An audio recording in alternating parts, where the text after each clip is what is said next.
Hey guys, how's it going? Welcome back to Tournament Takes. Hope you guys had a fantastic week 13. Hope it was profitable for you guys. Hope you guys, had a little bit of rest this weekend, enjoyed the games. Let's get into the week 14 slate. Before we get into that, I kind of wanted to review with you guys this the week how my week 13 went. Kind of give you guys some pointers and some takeaways on what we can possibly do and do better going into week 14, and some things that I think we should be on the lookout for.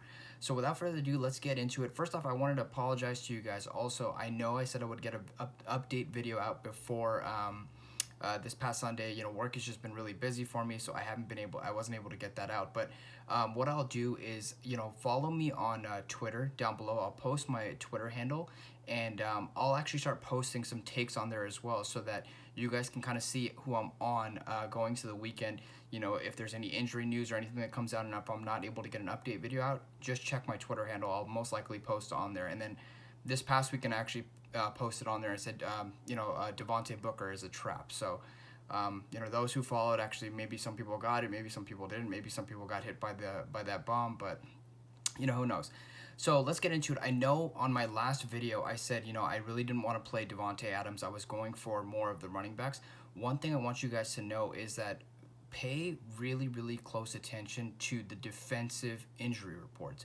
They completely changed the landscape of the slate. As we saw this weekend, Justin Jefferson had a massive game because the starting cornerbacks against, I don't know who they were playing against, but whatever, they were out for the day, and the backup wasn't nearly as good. So he was a really good play, Justin Jefferson. Corey Davis, I actually ended up getting onto a little late. I was on A.J. Brown earlier in the week, but Corey Davis actually had the best matchup on that team, is what I thought. I ended up getting only into one lineup, and my mistake was kind of going over the field on Allen Robinson. But the injury news does make a huge difference. Again, in the last video, I was on Derrick Henry. Dalvin Cook was a fade for me either way. He got lucky and kind of got there in overtime.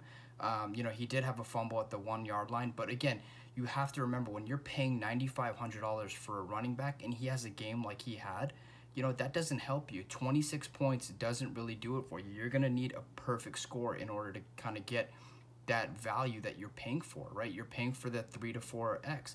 And that's kind of what Devontae Adams did this weekend. So when I was looking at it a little closer, I noticed that, Aaron Rodgers was just way too cheap for the slate. I liked Derek Carr. I also did like Sam Darnold. If you actually look at the video, I did mention those were pretty decent spots for them. Derek Carr actually got there on a late touchdown in the at the end of the game. The Jets defense, all they had to do was play prevent defense, and they ended up blitzing, and they got burned for like a 40-yard touchdown by Henry Ruggs. That actually boosted Carr's stats a little bit. Darren Waller had an amazing day. I wasn't on him at all. I actually even benched him in my fantasy league in favor of Travis Kelce. So, that it didn't work out too well for me. But, you do want to, pay attention to the injury reports. I was on Derrick Henry, like I was saying. I kind of got off of him because I noticed that Myles Garrett was coming back and Jonnu Smith was out. And, when Jonnu Smith was out, Jonnu Smith actually has a pretty good grade in run blocking, right? So anytime they're missing like a tight end, that tight end still lines up on the line, and it's going to affect the way that the runner runs and the holes that they're going to get, I also, I didn't know Baker was going to obviously have the day that he did. The game script didn't end up going Henry's favor either. But again, he was in that 9,200 spot. And like I said, in order for me to pay that price, I need them to be in an absolute perfect smash spot. And just that Myles Garrett coming back news, the defensive news, the practice reports, I just decided that, that wasn't a spot that I wanted to go to. So I'll show you guys kind of what I did. I went with Aaron Rodgers up top. I felt like at 6,800, he was not able to, I couldn't fade him. Myles Gaskin news, again, came late in the day. We knew Ahmed was going to be out. The problem with Myles Gaskin for me in this spot, I think I should have got away from him. He was a great play. Their offensive line is not great. The matchup was really, really good for him. But Tua being behind center kind of impacted Myles Gaskin's work, because Tua rushes as well.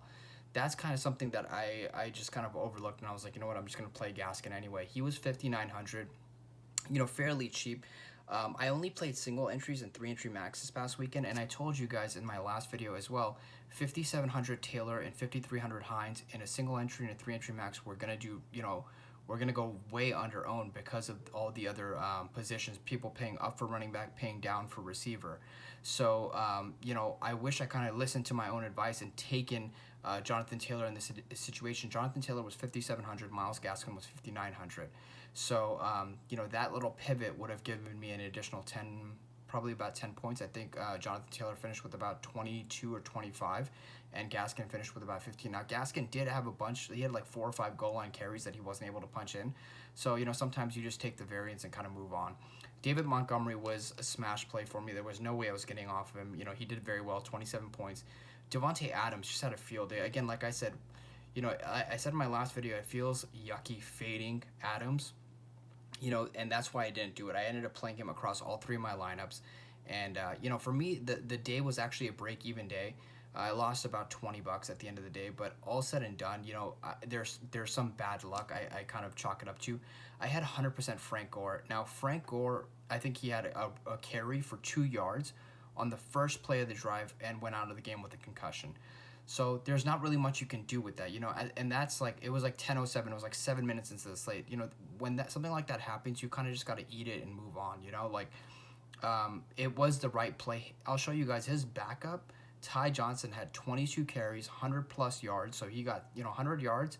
He got the 3-point bonus for 100 rushing yards, and he got a touchdown, and he got a couple carries. Ty Johnson finished with about 22 fantasy points.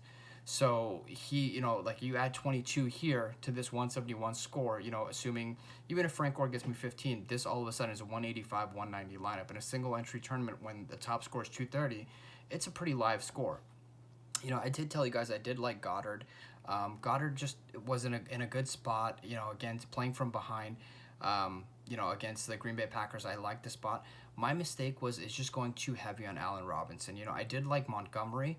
And I really like Robinson, but after I saw the news on Jefferson, I kind of got onto him late Saturday night. It was probably like 1 a.m. on the West Coast, early Sunday morning, and I just wanted to play Jefferson, but for whatever reason, I was like, what, I'm not gonna do it. Maybe I'm wrong, and Jefferson in man coverage, he just destroyed them. So. That was kind of one of the things I regret. I think this lineup also had $200 to spare to get me Jefferson, which, he had 30, Allen Robinson went for 10. So there was 2 little pivots right there that would have just completely blown this lineup. Even with the Jets defense were 2,100. They weren't expensive, so I wanted to play them. I felt like they could get a couple of picks, maybe a pick from Carr, maybe a fumble recovery, whatever it was. They ended up getting 6 points or 5 points because they gave up over 35 points. But I think overall it was still a fairly good play. I did like, Trubisky, but again, like I said, I like going for the top tier quarterbacks. Now, Trubisky was a good play, on paper, but it just didn't make sense. The fact that Rodgers was 6,800, it didn't make sense to play Trubisky. So in this lineup, I kind of liked the cheap value with Amendola. He was 3,700. He was getting those targets in the middle of the field, and I ran it back with Hawkinson. I know I said I didn't want to play the Dolphins, but since I was playing Gaskin, I was like, okay, let me see if there's some, if I get some more correlation and play the Dolphins here. So this lineup didn't do really well for me. Same with this one.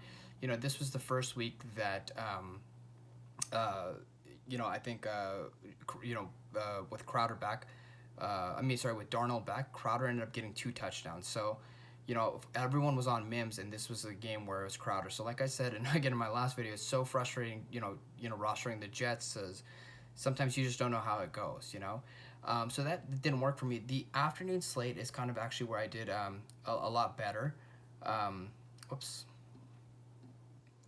The afternoon slate, I had Aaron Rodgers, Aaron Jones. Like I said, what I wanted to do was stack.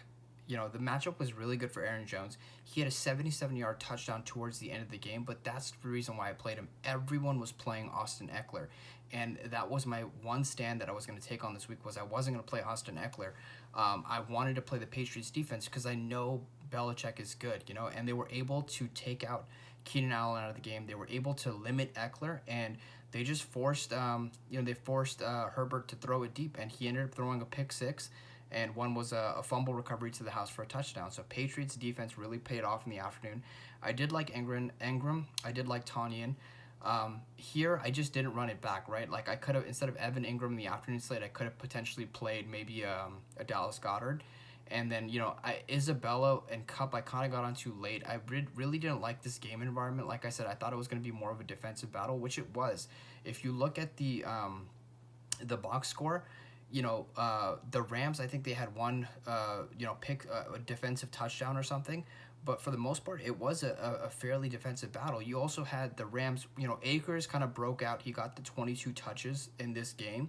But for the most part, the targets were still pretty spread out. You had Akers get a touchdown. You had Henderson get a touchdown. You had I think one of the defense got one. I think another tight end got one. So it was very, very spread out. I don't think Robert Woods or Cooper Kupp got touchdowns. So that's kind of why I didn't like targeting them. But at Cooper Kupp at 6,100 in the afternoon slate, I wanted to go there. Miles Sanders, like I just wanted to kind of run it back with Rodgers and Jones.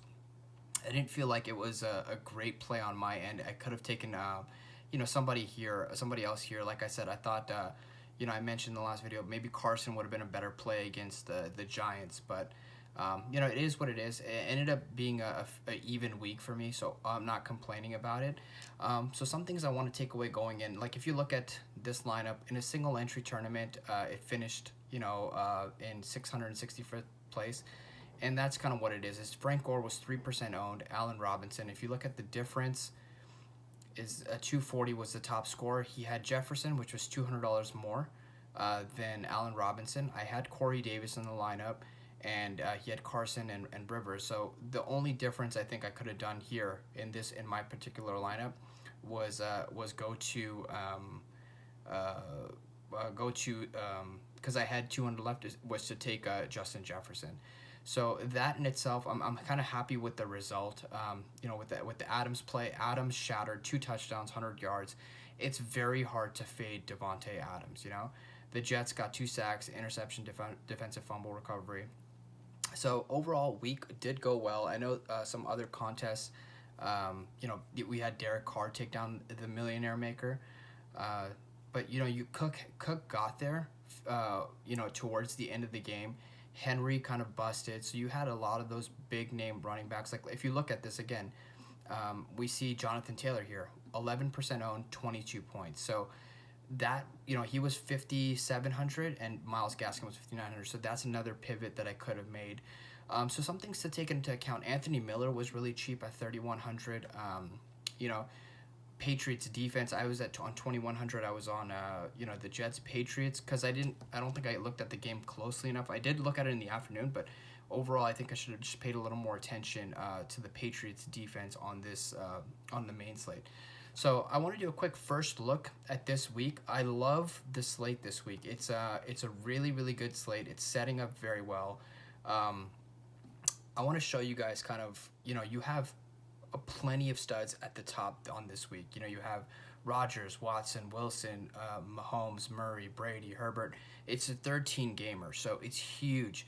I haven't looked at any of the totals yet. This is just a first kind of glance at it, but I really, really love it. And the main reason I love it is because you have all these top tier quarterbacks, and you have plenty of value quarterbacks as well. Running back this week is absolutely loaded. You got, Cook, McCaffrey's coming back. You got Henry at the top. You got Aaron Jones, Robinson. I want to touch a little bit. I didn't end up playing him last week. I thought he would, he was a good play. I just, again, at that 7,500 price, I felt like I was getting 20 touches out of Gaskins. I was getting 20 touches out of Gore, and I was getting 20 touches out of Gaskin, Gore. I don't remember who the third back was. But if you look at it again, I just want to show you Ty Montgomery. What's Ty Montgomery? Or I forgot what this. Ty Johnson for the Jets. Ty Johnson. So you look at it, 22 attempts, 104 yards, 2 receptions, and a touchdown. So that was it. So I had Gore, David Montgomery, and I forgot the third guy, whatever it is. But yeah, so anyway, it sets up very well. You have plenty of big names. You have Kamara on the slate, with Drew Brees being back against Philly. It's a good pass catching back matchup. Aaron Jones got there last week, but he got there rushing. He didn't really get there in the passing game, which I thought he was going to do, Excuse me.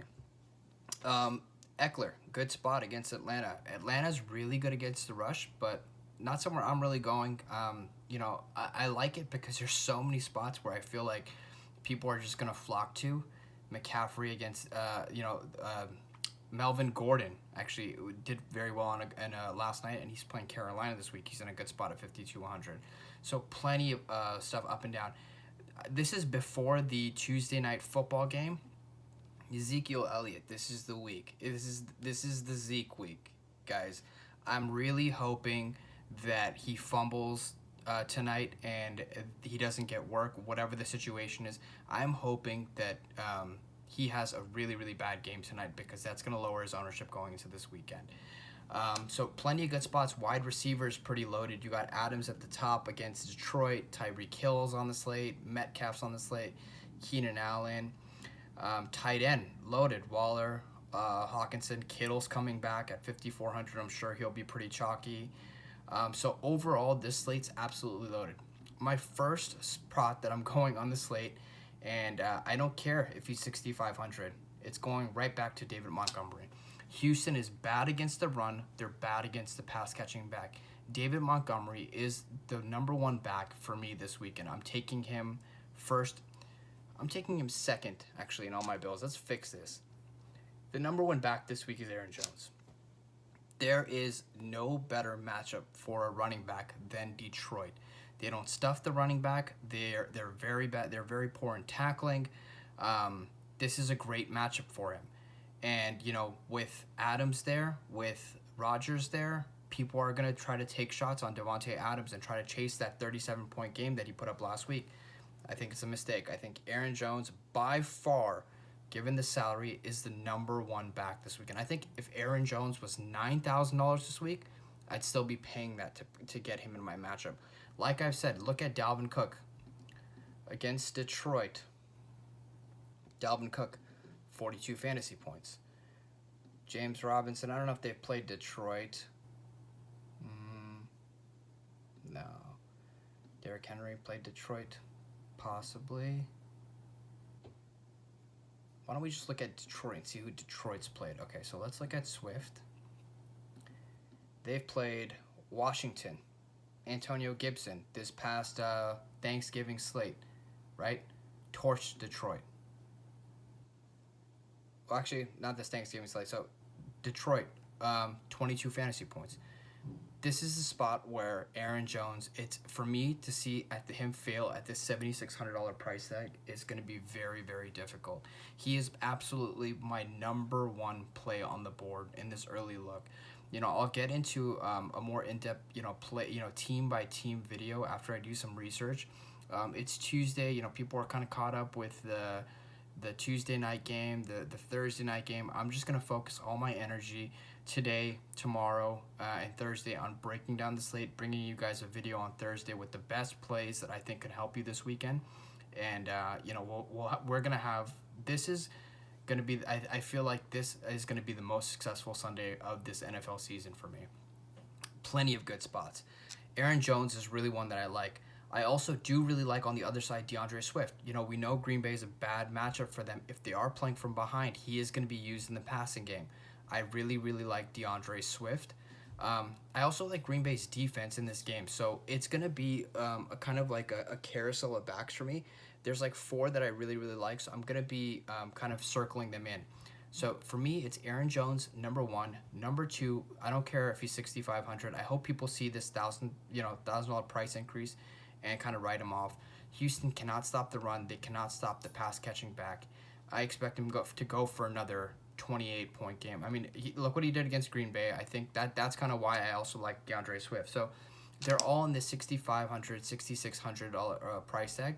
So like I mentioned, I like Montgomery, Jones, and I really, really like Swift. But for me this week, it's gonna be what's his face, the Zeke train, Ezekiel Elliott. I think it's a three running back for week for me. He has not had a proper game. The only good game he's had is against Minnesota. This is going to be Ezekiel Elliott's best game since week one. Week one, he put up 27 fantasy points against the Rams. he has not had any, you know, any, even decent performance against Minnesota. He did well, which is the week that I liked him. And outside of that, he's been horrible. But he's been facing Washington, Pittsburgh, Philly, Washington again. These are all Arizona. These are all strong rushing defense. This is his best matchup of the game, and it really, really helps that I like the other side of this game a lot. I'm going to be going to this Dallas and Cincinnati game quite a bit this weekend. So I am going to be playing Zeke. So let's get into quarterback. Quarterback, you have plenty of good options, right? People are going to flock to Mahomes, and they should. He's been absolutely fantastic. But this is Miami, right? And Miami, the way to beat Miami is on the ground. They're not going to need to throw, and with them throwing as much as they are, people are going to Mahomes. They are going to Tyreek Hill. Would it shock me if you put up another 3 points, 3 touchdowns, 400-yard game? Absolutely not, right? Not Tyreek Hill would shock me if he did that again, but Mahomes, he can do that every given week. But I think people are going to realize that with Clyde Edwards-Helaire not practicing all week last week, not playing Monday night, now coming, and Le'Veon Bell taking the reps there, now he's coming into this Sunday slate off of 2 weeks. He didn't practice all week. He's rested. He's going to have an entire practice this week. I'm going to follow the news. He's going to come into this week against this Miami defense at $5,900, right? He is a ultimate tournament leverage play, right? He was active. He didn't play. I think we've seen in matchups where they are getting a good rushing matchup, they are handing the ball off. They give him the ball 26 times against Buffalo, right? 20 times against Baltimore, 25 times against Houston. This is a spot where Clyde Edwards-Helaire can go for this big touchdown. So there's 4 to 5 backs that are in really, there's plenty of players in really, really good spots. It's just going to come down to what your construction is going to look like this week. I'm absolutely avoiding the top tier running backs. I'm not playing McCaffrey against Denver. I'm not playing Dalvin Cook against the number 1 Tampa Bay defense. And I'm not playing Derrick Henry at 8,700. Jacksonville is bad, but both those teams, Jacksonville and Tennessee, they rush a lot. So I don't know if I want to play either of those. You could make a case for Kamara, but I don't think I'm going there either. Like I said, my number 1 play is Jones, Montgomery, Elliott. I like Swift, and I like Clyde Edwards-Helaire. Depending on how the news shakes out with Swift and Edwards-Helaire, those are probably going to be my top 5 backs, and I'm going to be just circling. I'm going to be playing a bunch of lineups this week, and I usually try to play 2 or 3. I'll kind of feel out the slate.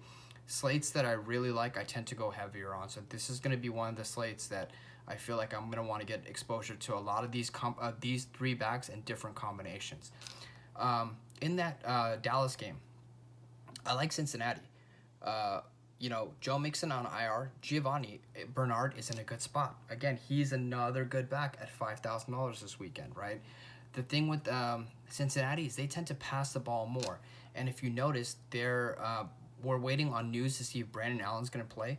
If Brandon Allen is in, I love Brandon Allen this week against Dallas, right? He's been able to throw the ball. He's had 2 tough matchups against Miami. He's actually been tough against the pass, and the Giants have been pretty tough too. So he's had tougher matchups, and then he's lost AJ Green. I think AJ Green might be, I don't know if he's out for the year. I don't know if I read this, if he's out for the year. Maybe I saw it somewhere.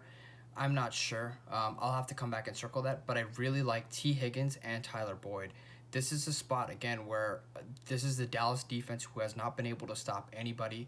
These guys are 4,900 and 4,800. I mentioned to you guys last week that I really wanted to play one of these guys.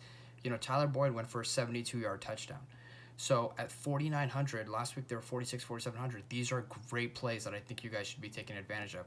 I want to plug in Tyler Boyd as a run back to Ezekiel Elliott for this first look lineup. So I really, really like this spot. I actually even like Brandon Allen and Finley. But one of the quarterbacks that I'm going to get to next is my number 1 play on the week. Russell Wilson against the Jets. People are concerned because, they have been running the ball a lot more. That's true. They do want to run the ball a lot more. But the Jets are just giving up so much down the middle and down the back end of the field. The deep passes they're giving up is insane. Now, they do have a new defensive coordinator, so I'm curious to kind of see how that shakes out. But I don't think it's going to be shying me away from Russell Wilson this week. I'm hoping that his ownership is going to be very low. People are going to look at Patrick Mahomes and they're going to go there. I'm really, really hoping the ownership throughout this week stays low on Russell Wilson. You have Deshaun Watson up there as well. You have Rodgers against Detroit, but like I said, I like Aaron Jones more in that game, so I'm kind of taking the pass, the rush approach as opposed to the pass approach. Kyler Murray's actually in a really good spot against the Giants too, and he's cheap this week. So he's another one that I'm going to be targeting. Once I break down the slate, I'll kind of let you guys know which one I like the best. For the purposes of this video, I like Russell Wilson. And like I said, they're giving up the deep passes the most. DK Metcalf is a monster. There's not a single defense in this league that can stop him. Philly was giving up the deep pass a lot, and he just torched them. Any team that's giving up deep passes, San Francisco, 43 points. We saw last night on Monday Night Football, Gabriel Davis scored a touchdown, 20-yard touchdown. You had Cole Beasley just kill San Francisco in the slot, and then you had the deep touchdowns go to Gabriel Davis, and Isaiah McKenzie had a 23-yard touchdown. You had Diggs get some deep passes. Anytime the deep matchup has been there for them, they've been going to it, right? And against Philly on the showdown video a couple weeks ago when I recorded my video, I said that I'd like Lockett better, but it was contrarian to honestly what I like to do is it's to get the receivers that are getting the deep passes. So this week I'm going back to DK Metcalf. I'm hoping that people, there's so many quarterbacks with clear targets like Kyler Murray, DeAndre Hopkins, that I feel like their ownership on Metcalf and Wilson are going to be much lower, right? On the other side, I really like the Jets this week, right? Seattle, again, they've been really bad against the pass. You do have Lockett there. You do have Crowder there. You do have Mims. I don't know who it's going to be. This is my problem. So as I dive into it a little bit more, I'll kind of figure out where I want to go. But, it's going to be tough for me to kind of get to Russell Wilson if I'm not, if I'm playing all of these, stud backs, right? So tight end, let me get to really quick before I forget about it. Tight end, going back to that Cincy game, I really like Drew Sample, right? Drew Sample, last 2 weeks, 7 targets, 7 catches, right? Week before that, 5 targets, 4 catches. He's been getting more involved in the passing game. Dallas has not been good against the tight end. We saw what Logan Thomas did to them on Thanksgiving. This is a spot where I really, really want to play Drew Sample. He's getting some end zone looks. At $3,000, he really, really opens up a ton of salary for you guys. So I like that. For right now, I think I'm going to exclude Russell Wilson from this lineup. Like I said, I really like the Jets in this spot. So I like the one-off receiver from Metcalf. I like Darnold this week quite a bit. He had a great game against Las Vegas last week, 23 points. They are able to move the ball, and now with Frank Gore out potentially for this week too, I don't know if they'll give Ty Johnson another 22 touches. Who knows, right? But I think they are going to want to pass the ball. Seattle again has been bad, and you want to pair him with either a Crowder or a Mims. Both of these are fantastic plays, right? So this is kind of what I'm like. This is what my lineup is kind of looking like for this weekend, right? I kind of like, the backs. I already told you the 5 backs that I like are Aaron Jones, Montgomery, Elliott, DeAndre Swift, and I like Clyde Edwards-Helaire, just depending on, what the practice news is. But those are the 3 I like, and I'm really targeting this Dallas-Cincinnati game and the Jets and the Seattle. You have plenty of good spots on the slate. Washington against San Francisco is a good spot for McLaurin. You have New Orleans against Philly. Now Philly, they have Jalen Hurts coming in this week to start. So I don't know if I want to go to New Orleans defense this weekend. You have the Chargers against Atlanta. You have Mike Williams there for the deep passes. You have Keenan Allen. But Atlanta's been a lot better. We saw what they did to Derek Carr. We kind of just saw the week that Justin Herbert had against the Patriots. Atlanta's been better. We saw what they did to Carr 2 weeks ago. So I don't know if I want to go there. But this is a really good, overall it's a really good slate. There's plenty of spots. Again, KC and Miami. If KC rolls on Miami, I really like the rushing attack there, Dallas, Cincinnati, and the Jets and Seattle are the 2 games that I'm targeting the most this week. just not looking at the top totals, not looking at anything. This is a first look. This is kind of giving you guys where I'm at. This particular week, where's my head's at. So maybe I don't go with Crowder here. Maybe I want to take Denzel Mims. Or even, you know what? Because the thing is the deep pass is there. Brashad Perriman's not really getting all the targets. He's getting 4 targets, but he's getting the deep touchdown. So even if I was to take someone like a Perriman, it leaves you $4,000 for your defense. And I really think it's a good week for the Packers defense. So maybe I want to get there. If I can upgrade Perriman to Mims. I forgot how I got Crowder. I think it was Crowder maybe in T. Higgins. Crowder. No, maybe it was a double stack with Crowder and Mims. And a Metcalf bring back, yep. Something like that. So that's kind of what I'm looking to do this week, guys. I know Sam Darnold's disgusting. I'm going to try to tweak this to figure out how to get to Russell Wilson. Russell Wilson is probably going to be one of my top targets. He is expensive at that $8,000 price point. And I feel like Metcalf could also go off on that huge game without him. So, now that I'm talking myself through it, I don't know if I necessarily need him. Maybe, taking a 5,100 Darnold could get me a 4x, which, 4 to 5x, which would be great in this spot, So I really, really like this lineup. I've got some correlation with Sample and Elliott. I got the Packers running back with Aaron Jones. David Montgomery is my only one-off, and I'm hoping that's the case because he's 6,500, and there's plenty of other backs for $500-600 more. You're getting Alvin Kamara. His ownership is going to be low this week, and let me tell you, it's not warranted. These guys are in great spots this week. I think it's really, really important to get to these guys. So hope you guys enjoyed this, man. I will be back on Thursday with a more in-depth look. I'll break it down like I did last week, go game by game. And I'll post my Twitter below again so that you guys can kind of, reach out to me. Let me know if you guys have any questions. But one thing I do want to, you guys to do is look at practice reports, look at, who's been practicing, and look at who's been out on the defensive sides. That was my mistake last week. I saw that Justin Jefferson had one of the best matchups on the board, but my thinking was, the targets are going to be spread out. I don't know if you'll get there. It was kind of the same thing with Corey Davis. When I saw that Corey Davis had a good matchup, I plugged him in there with Devontae Adams and Rodgers. If I would have just played Jefferson in that lineup, and Frank Gore is he's healthy, even with the Jets defense, that lineup's putting up 210, 215.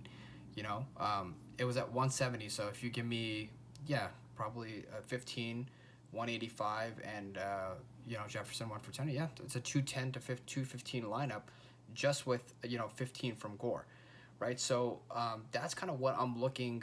That's what I'm hoping to do again this week. This week I feel like ownership is going to be really spread out.